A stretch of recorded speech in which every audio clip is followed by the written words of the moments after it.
नमस्ते दोस्तों, स्वागत है आपका हमारे चैनल पे। आज आप सुनने जा रहे हैं डॉक्टर मधु चतुर्वेदी की लिखी कहानी देहदान। शुरू करते हैं कहानी देहदान। तुम मुझे बता तो दो कि चाहते क्या हो। अरे, इस गरीब को यहाँ क्यों लाए हो? हमें क्या समझ कर लाए हो? क्या मेरा अपहरण किया है? मेरा अपहरण कोई क्यों करेगा? चुप कर औरत, तेरी बकवास सुनने के लिए यहाँ नहीं लाया हूँ। चुप कर औरत, अब एक भी शब्द नहीं, पूरी की पूरी गोलियां हलक में डाल दूंगा। वो चुप हो गई, एकदम चुप हो गई। जो करना है इसे करे। क्या करेगा? अधिक से अधिक क्या करेगा? अरे जान से मार देगा। इससे ज्यादा और क्या कर सकता है? चुप हो गई। पास बैठा गुरमीत भी अब उसकी चुप्पी से ऊब रहा था। उसकी ओर कनखियों से देखा। क्या वह सो गई है? वो सोई नहीं थी, जगी थी, आंखें भी खुली थी। अब गुरमीत को झपकी आ रही थी। झपकी के बीच फिर से उसे देखा। शायद कुछ बोले, लेकिन वो बोली नहीं। झपकी। अरे, एक क्षण तो आंखें बंद कर उसे विश्राम लेने दे। उसे कमजोर और थका पाकर अब उस पर हावी हो रही थी। उसका सर बाएं कंधे पर ढुलक गया था। कितनी देर हो गई, उसे खबर भी न रही। झपकी, जो अब तक नींद फिर नींद से खर्राटे का रूप ले चुकी थी। हड़बड़ा कर वह उठा। हड़बड़ा कर पास में बंधी बैठी औरत को देखा। वो तो वहां वैसे ही बंधी हुई बैठी है। सोचने लगा, उतनी तो बंधी हुई भी नहीं है। कोशिश करती तो शायद अपने को खोल भी सकती थी। इसने तो कोशिश भी नहीं की है। मुझे मारने की भी कोशिश नहीं की। निश्चिंत बैठी है, मानो इसकी खाला का घर है। नींद से चौंक कर उठे गुरमीत का डर तो कुछ कम हुआ। अब वह उसे तौल रहा था। वो बोली, बेटा, अगर जग गए हो तो रस्सी जरा ढीली कर दे, खुरदुरी है, चुभ रही है। गुरमीत पहली बार कुर्सी से उठा, रस्सी ढीली की। अब गुरमीत उस बकवास को सुनने के लिए तरोताजा था। औरत वैसी ही बैठी थी। अब वो उसकी तरफ मुखातिब हुआ। बोला, घर का नंबर मिला और घर वालों से बोल 10 लाख रुपए तैयार रखें। कहाँ पहुंचाने हैं फिर बताएंगे। कोई होशियारी देने की कोशिश ना करे। वो उतनी ही सहज थी। गुरमीत का मुंह देख रही थी। क्या ये इतना खूंखार है जिससे डरा जाए? बोली, किसे फोन करूं? मेरा है कौन? कोई क्यों मुझे बचाने के लिए फिरौती देगा? तुझे क्यों लगा है कि किसी के लिए मेरी इतनी कीमत होगी? मुझे तो कभी नहीं लगा। पता नहीं तुम क्या समझ कर लाए हो। जब वो बोल रही थी, गुरमीत उसे घूर रहा था, तौल रहा था, उसकी बात का वजन भी तौल रहा था। उस पर विश्वास करने का मन कर रहा था। अपनी हिम्मत को कमजोर भी नहीं दिखाना चाह रहा था। आवाज में दम भरा, औरत, मुझे मजबूर मत करो कि मुझे तुम्हारी जान लेनी पड़े। चुपचाप नंबर मिलाओ, नहीं तो तेरा नंबर दुनिया से कट जाएगा। नंबर की किसे चिंता है? सभी का कटना है, कल कटे या आज। अमर होकर कौन आया है? बेटा, जो कुछ पहने हूं, ये चेन, कान के बुंदे, चूड़ी, अंगूठी, सब ले लो, शायद तेरा काम बन जाए। मेरे किस काम की हैं? ऐसे ही डाले रहती हूं। गुरमीत का धैर्य अब छूट रहा था। चिन्हित करने में कोई भूल हुई है, यह मानने को वो तैयार नहीं था। मुझे नहीं मालूम कि तू मुझे क्या समझ रहा है, लेकिन मैं तेरी मदद करना चाह रही हूं। पैसे वसूलने के लिए जान लेकर अपराधी बनने की क्या जरूरत है? बेटा, मैंने अपनी देह दान का संकल्प लिया था। मैंने मेडिकल कॉलेज में अपना पंजीकरण भी कराया है। मुझे नहीं मालूम था कि मेरे नसीब में ऐसी लावारिस मौत लिखी है। मेरा मरा शरीर भी किसी काम का ना होगा। अधिकारी वहां पंजीकरण नहीं करा रहे थे कि साथ में परिवार का कोई वारिस होना चाहिए। मैंने कहा, मेरी सब व्यवस्था है, आपको सूचना मिल जाएगी। अब तू भी फिरौती के लिए वारिस का नंबर डायल करने की कह रहा है। मुआ, बुढ़ापे में वारिस कहां से पैदा करूं?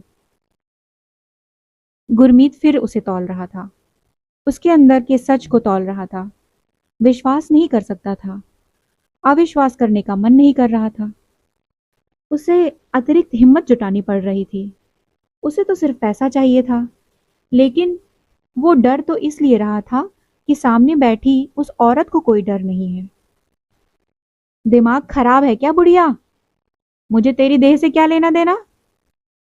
देखो, अगर सीधे सीधे फोन करके बात ना कराई तो मैं घर में एक को भी जिंदा नहीं छोड़ूंगा। बेटा, मेरी बात सुनो। देहदान के साथ मैंने ये भी सोचा था कि मरने के बाद अगर मेरी आंख या कोई अंग किसी के काम आ सके तो अंगदान भी किया जा सकता है। मैं किसी भी काम आ सकी तो मुझे बड़ी शांति मिलेगी। अगर तू मेरा विश्वास करे तो इतना पैसा तो शायद तू मेरे शरीर से ही कमा सकता है। मैं समझूंगी मैंने यह देह तुझे ही दान कर दी। अस्पतालों के साथ बड़े लोग काम कर रहे हैं जो जरूरतमंद मरीजों के लिए देह के अंग की व्यवस्था करते हैं।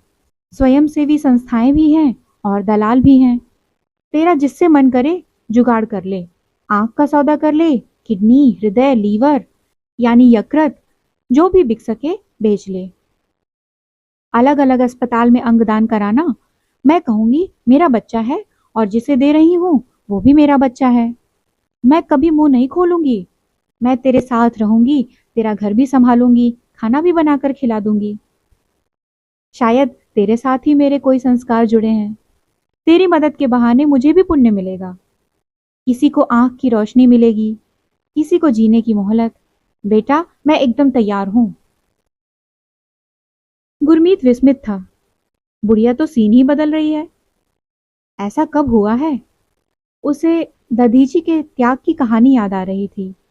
किसी ऋषि ने असुरों के विरुद्ध युद्ध में देवताओं को जिताने के लिए जीवित शरीर दान किया था। लेकिन ये औरत न कोई मुनि तपस्वी है, न मैं कोई देवता। मैं तो सिर्फ लुटेरा, फिरौती से पैसा कमाने वाला छुटभैया अपराधी हूं। उसका मन फिर उस पर विश्वास करना चाह रहा था, लेकिन दुनियादारी का ज्ञान अनुभव उसे डरा रहा था। गुरमीत के जहन में सैकड़ों सवाल उमड़ घुमड़ कर एक धुंध बनते जा रहे थे। उसे सब कुछ अस्पष्ट नजर आ रहा था। उस औरत की ओर देखता तो सब कुछ बहुत सीधा साधा, सहज और सरल नजर आ रहा था। हर बात सीधी थी, इसमें कहीं कोई घपला नहीं दिख रहा था। कोई क्यों शक करेगा? रोज ही लोग अपनों के लिए अंगदान करते हैं। लोग दान के लिए खुले विज्ञापन भी देते हैं। प्रतिदान में रकम या देखभाल की जिम्मेवारी कीमत के तौर पर ऑफर करते हैं।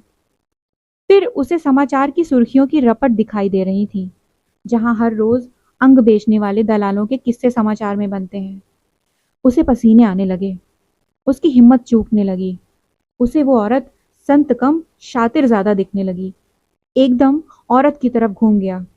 औरत, तेरा दिमाग खराब है या मुझे दिमाग से दिवालिया समझ रही है? मैं तुझे शक्ल से इतना गधा नजर आ रहा हूं जो तेरी इस लाल बुझक्कड़ कहानी पर विश्वास करूंगा? लेकिन सही बात थी कि वो उसकी बताई योजना पर विश्वास करना चाह रहा था। उसकी योजना पर दूर तक सुनना चाह रहा था। सारी संभावनाओं को माप तौल रहा था। सब सीधा सीधा मान भी ले।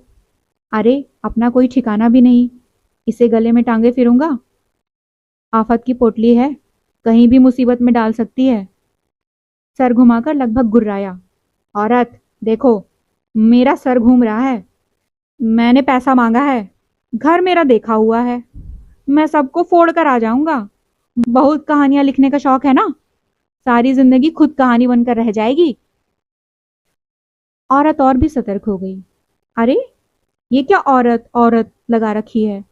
मैं बेटा बेटा कह रही हूं और तू है कि औरत औरत लगा रखा है? अरे, मुझसे नाम ही पूछ लेता, मेरे यमराज, मैं क्या मना कर देती? अरे, सड़क के कुत्ते को भी इंसान नाम दे देता है। मैं क्या तुझे उससे भी गई बीती नजर आ रही हूँ? अरे रमिया छमिया, कुछ तो नाम दे ही सकता है। नाम से थोड़ी सहजता बनी रहती है। अरे, नाजो लाजो किसी भी नाम से बुला लो। शोले याद है? ओ सांभा। इस नाम से उसकी पहचान आज तक वैसी की वैसी बनी है ना? पता नहीं तू मुझे क्या समझ रहा है। कौन सा परिवार, किसका परिवार? ना जाने किसके परिवार को ठोंक आएगा। समझ नहीं आ रहा है, मैं इसे अपराध से बचने का रास्ता बता रही हूँ, इसे अपराधी बनने से रोक रही हूँ, और ये पता नहीं किसे ठोकने की बात कर रहा है। शायद मेरी और तेरी नियत कुछ और ही कह रही है। चल, प्रभु इच्छा। जो विधना ने लिख दिया छठी रात के अंत, राई घटे न तिल बढ़े, हूँ है वही निशंक। अब गुरमीत की घूरती आंखें वो देख नहीं पा रही थी जो वो देखना चाहता था। उसका मन उससे हारने को हो रहा था। ठगने से ज्यादा ठगे जाने का मन कर रहा था। संत और शातिर के भेद मिट रहे थे। जिसे मरने का डर ही नहीं, उसे किससे डरा रहा है। अब वह उसे छोड़ना ही नहीं चाह रहा था। उसे अंदर से कुछ पिघलता नजर आ रहा था। उसे अंदर से जो बदलता नजर आ रहा था, उसके आगे वो 10 लाख की फिरौती बेमानी लग रही थी। वो समझ रही थी। उसके संशय के साथ उसकी आंखों की नमी देख रही थी। खिसक कर पास पहुंची, आंखों से ढल के पानी को पोंछा। मेरा भरोसा कर, मैं तुझे क्या किसी को भी धोखा क्यों दूंगी। जिसे जीती देह का मोह नहीं, वो किस मोह के लिए किसे धोखा देगी। लेकिन अंग दान करने का संकल्प तो मेरा पहले से ही था। पता नहीं वो अवसर आता या नहीं आता, पता नहीं कहाँ कैसी मृत्यु लिखी है। ईश्वर ने शायद मेरी मदद के लिए ही तुम्हें भेजा है। मुझे नहीं पता किस मजबूरी में तुम ये काम कर रहे हो, लेकिन मैं तुम्हारी मदद करना चाह रही हूँ। मुझे अच्छा लगेगा कि मेरे अंग दान से तुम्हें कुछ धन मिल सके और किसी दूसरे को आंख की रोशनी मिले, जिंदगी मिले। मेरी मृत्यु पर मेरी देह दान कर देना। अब ये देह मेरी नहीं है, मैंने मन में संकल्प लेकर इसे दान कर दिया है। गुरमीत स्तब्ध था, हैरान था। उस औरत को बस लगातार देखे जा रहा था। उसे खुद ही लग रहा था कि वह एकदम भयमुक्त हो गया है। अब उसे कोई डर नहीं। वह संत हो या शातिर, उस पर विश्वास करके उसे सब कुछ खोना भी पड़े तो उसे मंजूर था। सब कुछ खोकर भी वह उसे पाना चाहता था। अब उसे कोई डर नहीं था। अभी आप सुन रहे थे कहानी देहदान, जो कि डॉक्टर मधु चतुर्वेदी के द्वारा लिखी गई है। आपको ये कहानी और इसका वाचन कैसा लगा, कमेंट बॉक्स में ज़रूर बताइएगा। इसमें कोई शक नहीं कि कहानी बहुत ही अच्छी है। कहानी सुनने के लिए बहुत बहुत धन्यवाद।